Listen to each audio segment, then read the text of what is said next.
Do this shit until they murder me.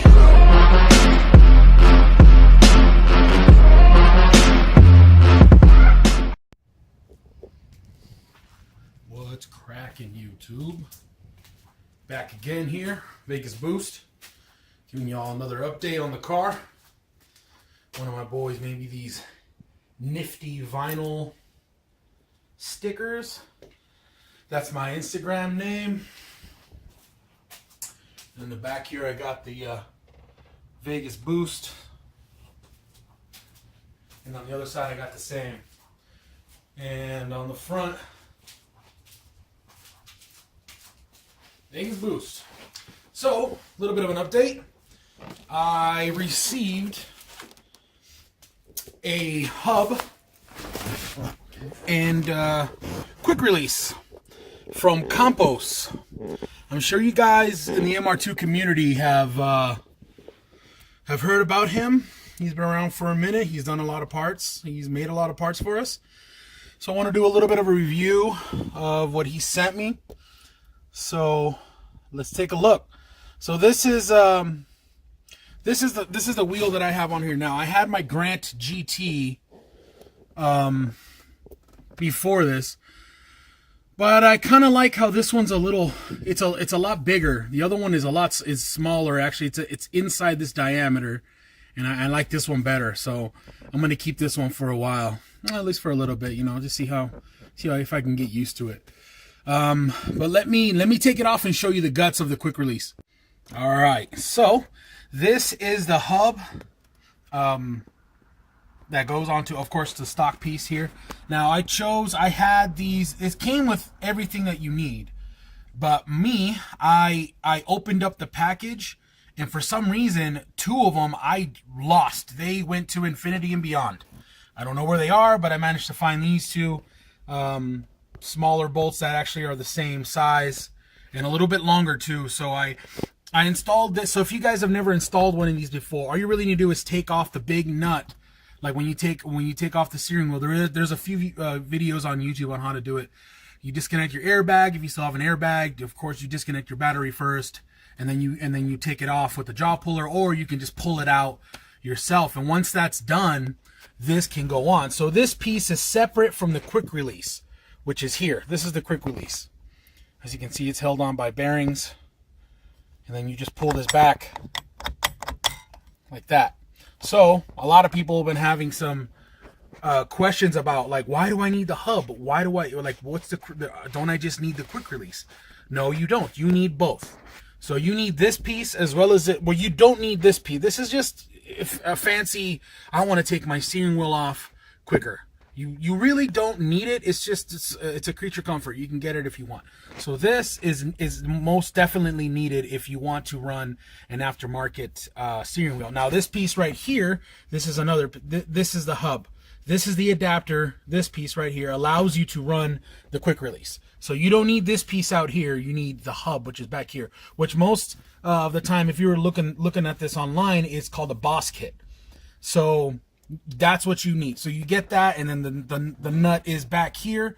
So if I were to take this off, you'd see the big nut holding on the steering column, and that's what's holding it on. So use thread locker, guys, when you're doing this stuff, because you don't want this stuff coming loose when you're driving on the streets. So once that's done and you have this installed and you want it quick release, then that's when this kit comes in to play. So you just install it, bolt this in the way you want, align it. Now I actually aligned mine a little off at first, so I'm gonna have to correct that because it's a little crooked. But it's fairly simple, guys. It's very, very easy to install. Hit up Campos. I'll put up his site. Link to his site here in the description. Composites. He's got a lot of parts for the MR2. Me and him are going to be partnering on a lot of stuff. So hopefully we can bring you some quality items for the MR2. Now, and I really enjoy it, by the way. This is he shipped it, got it on time, and I could not be happier with the product. This stuff it's really awesome. Shout out to Campos. So let me jump over to the new Cease short shifter. Now, this is something that was only available in Japan. We got it here. Every once in a while, I'd see somebody with this shifter, and by shifter I mean this shift lever, not this. So this knob and this shifter assembly came by way of Super Classic. Now, you guys may have seen them already. If you're in the MR2 community, you've ever seen how they make the surrounds. I don't have it on here right now because I have it on my table, and I'm kind of cleaning it up and stuff because I actually spilled some degreaser on it. But anyway, so this is their weighted shift knob. This thing weighs a hell of a lot more than the stock stuff, and it's just like the 93, 98 stitched shifter or shift knob.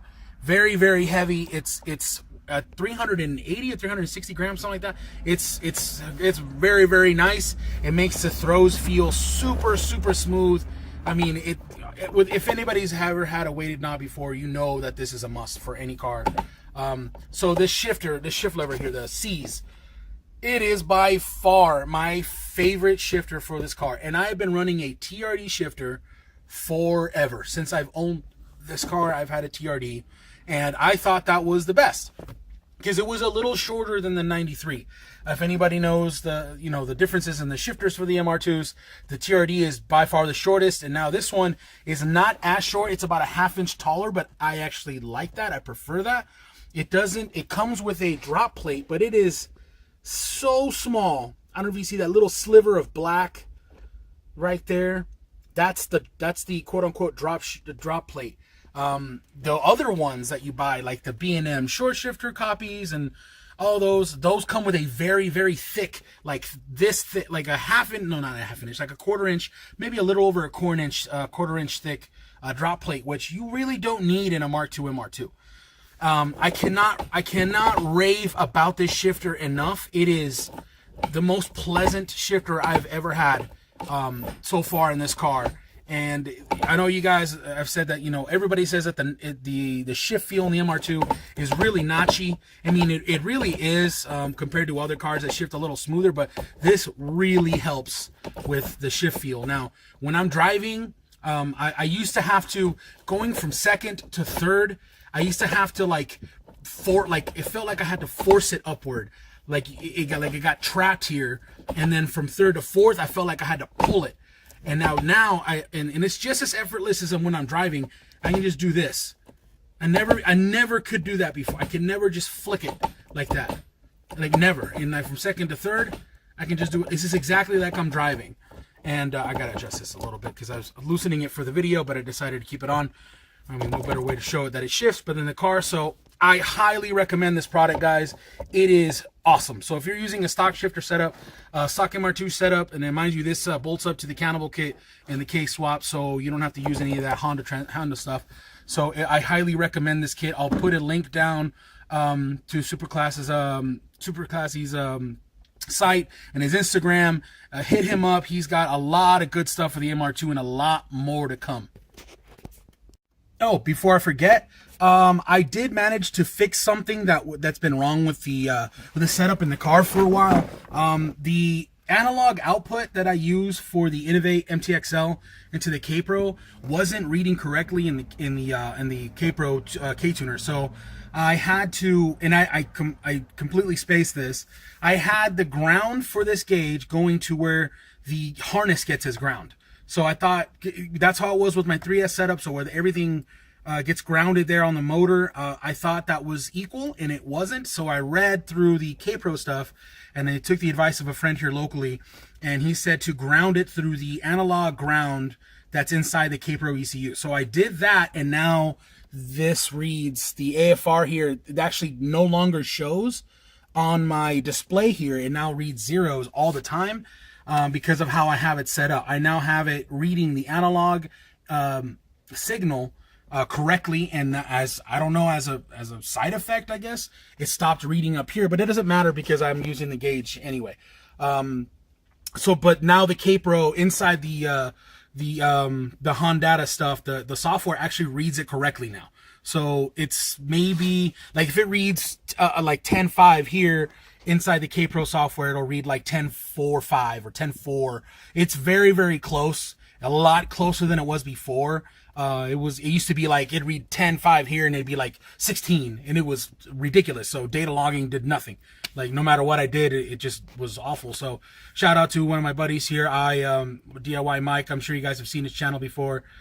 He's a good dude here locally in Vegas. I've actually purchased quite a few products for this Honda swap from him. So I'll put a link in his channel here just to give him a shout out to him. He's a good dude. So aside from that, now that that's working correctly, I can now data log and find out why it's running so rich. It's running even richer now. I have no idea why. And now there's another issue that I've been tackling, and I know car's running rich and it's pouring fuel out of the exhaust, and you know it doesn't help that I'm driving it, and you know it's just going through fuel like nothing. My fuel gauge seems to I don't know if it's really eating up like fuel like that, but oh my goodness, like I'll drive it for, I don't know, like today I filled it up all the way up to almost all the way up to the top, so like maybe 7.5 gallons out of the 8-gallon fuel cell. By the time I got home, this didn't say 90, it only goes up to 99. It went down to 20%, and I'm like, there is absolutely no way. I only drove like maybe 44 miles, 45 miles, something like that. And I'm like, okay, I did not get 8 miles per gallon. I mean, I know that it's running rich, but that's absurd.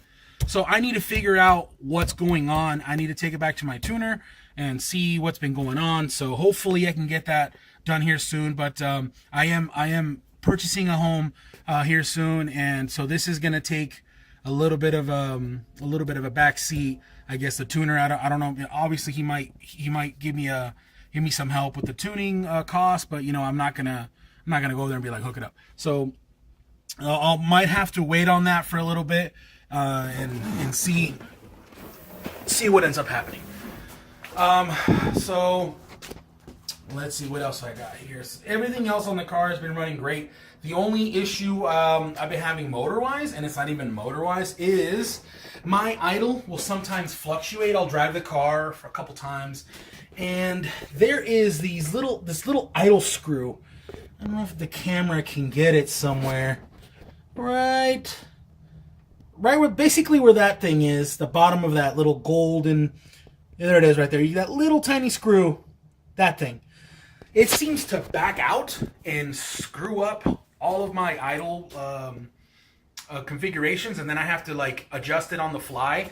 I actually carry like tools, so I carry this thing to tighten it, and then this Allen key to hold that little set screw in place.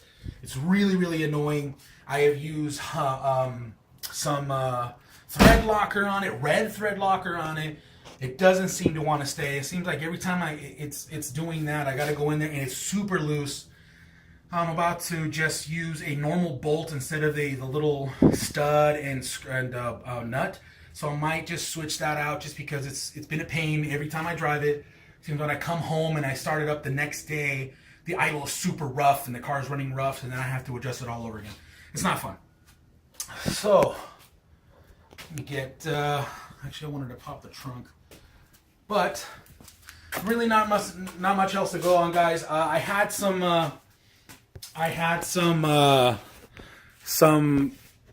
what's it called? I don't know what I was going to say. Blah. I had some, actually, you know what? I did have some video of my buddy's shop and of an MR2 meet. And I will be adding that to another video. It's just that for some reason, the audio came out really bad. Like I had my little mic clipped to me, and I have it on my phone, and it's really. I film all these on my Lumia 950 because it has an excellent camera, but for some reason that little clipped microphone just wasn't picking up anything, and I'm gonna have to redo some of that, or I might just add that in another video and just voice over it. There was a little bit of cursing in the MR2 meet one too, so I might have to voice over that anyway. So aside from that, guys, there's really not much of an update here, except for these little things that I've been dealing with. I have not been able to track down more, or I guess another fix for the overcooling. I already tried the thermostat, didn't work, so that idea is shelved. So I bled the coolant again. This time I left the car flat instead of raising the rear up, that seems to help a lot more for some odd reason. And I just overrided the pump and let it run continuously, and there was a couple of bubbles that came up, and now the car actually sits comfortably at like 145, 150-ish regularly, whereas before it was like 120, 130. Happy about that, although I could have used a little bit more heat, but right now it's actually starting to warm up in Vegas, so I'm not too worried about it getting too cold. So other than that, guys, not much else to go on. Hopefully I got some updates, maybe here in the next week. I do want to go back to my buddy's shop and feature some of that stuff, because the content that I got from there, the audio was destroyed, and some of the video was also really dark. I don't know, I couldn't adjust because of the fluorescent lights. So hopefully I can get that here soon and give you guys some updates. So until then, see y'all later. Peace.